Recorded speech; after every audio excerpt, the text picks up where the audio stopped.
Hello, this is Chris Matthews from SUSI Adapters. Today I'm going to show you how to change out an old antiquated GE switchboard meter with a new Shark meter from Electro Industries in the SUSI Adapter.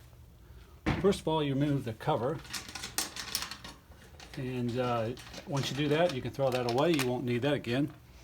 Then you remove the paddle. By removing the paddle, you short the CTs. Now you can do this without removing the power if you choose to. Save that, you'll need that in about 1 minute. Then you unlatch the old meter from the top and bottom, slide it out, throw the meter away, you won't need that again. Then you take the new meter in the SUSI adapter, slide that back in, make sure your latches at the top and bottom are open, and you latch them. Then you take the paddle, original paddle, plug that back in. When you do that, that unshorts the CTs, puts the meter back in service. Then you take the custom injection molded cover, mount that on.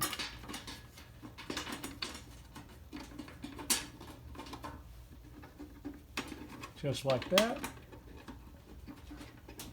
And there you have it. In 2 minutes, where there was an old GE antiquated switchboard meter, now you have a new Shark meter from Electro Industries.